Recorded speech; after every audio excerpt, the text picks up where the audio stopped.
Ah, vous voilà. Cela faisait longtemps. Bon, chose promise, chose due. Parlons un peu de Grimt. C'était à l'époque où il a commencé à écrire. C'était un jeune homme. Et pris par l'envie de faire une activité en dehors de sa vie actuelle, il a commencé à faire des nouvelles pour enfin faire le livre Les Nouvelles de Grimt.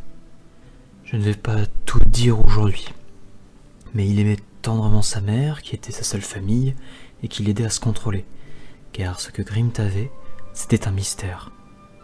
Aucune autre personne n'avait ce pouvoir, et évidemment, tout le monde le convoitait s'il venait à s'en échapper de Grimt. Son pouvoir était sur le temps. Il ne savait pas trop comment cela se déclenchait, ni s'il y avait des circonstances aggravantes, mais dans un souci de sécurité, Grimt était toujours dorloté. Par exemple, il raconte dans un de ses livres qu'il avait un jour stoppé un oiseau en vol, qui s'écrasa lourdement sur le sol, totalement gris et sans vie. Tétanisé dans une bulle temporelle. C'était ça, Grimt. Un esprit puissant dans un corps instable.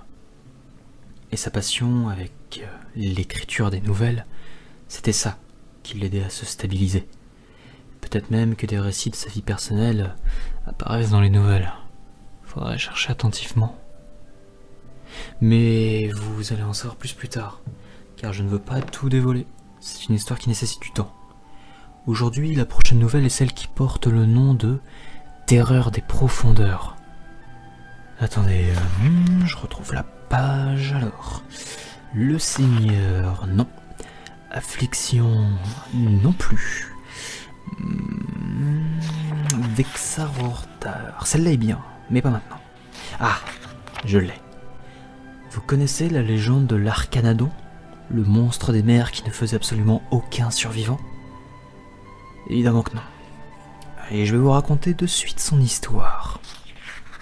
L'orage grondait depuis maintenant plusieurs jours, laissant un spectacle de lumière bleue dans les cieux. Une femme, près de sa lanterne, regardait la mer, murmurant des prières pour son bien-aimé.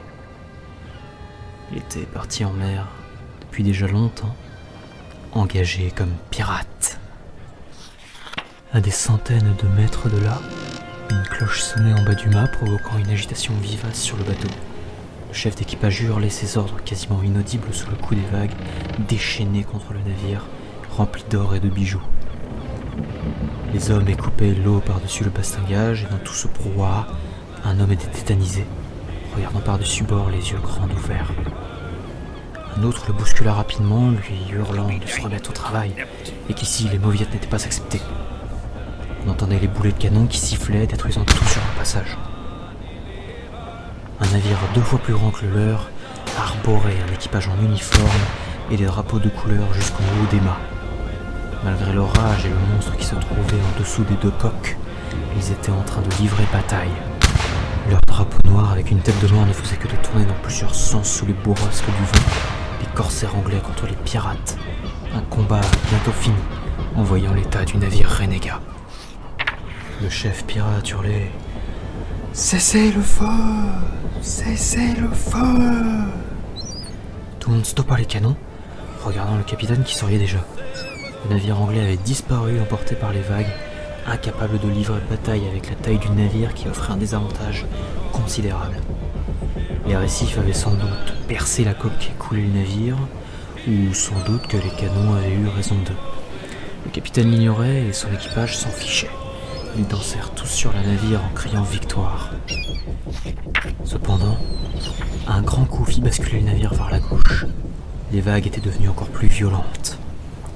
Alors que tout le monde se relevait, une deuxième vague venant cette fois de droite frappa encore plus violemment le navire. Cette fois, cela fit blêmir tous les marins. Ils prirent tous place en attendant les ordres du capitaine, qui n'était plus présent.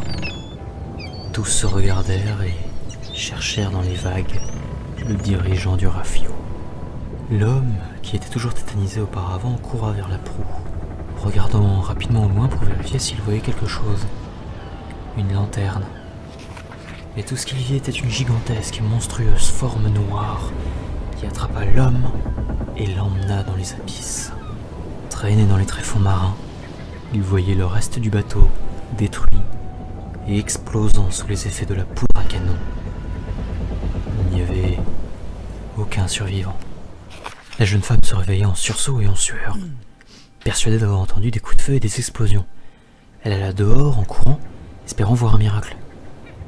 Mais elle ne voyait rien qu'un nuage noir au loin qui tonnait sans arrêt. Elle rentra chez elle et se coucha, craignant le pire pour son amour, qui s'était engagé dans la piraterie pour l'aider à vivre, elle et son enfant. Son mari, lui, était maintenant dans les profondeurs, mort, tué par l'Arcanadon. Ce n'est pas fini, car il faut savoir une chose. Si l'Arcanadon ne faisait aucun survivant, c'est d'ailleurs toute sa réputation et toute la structure de cette légende.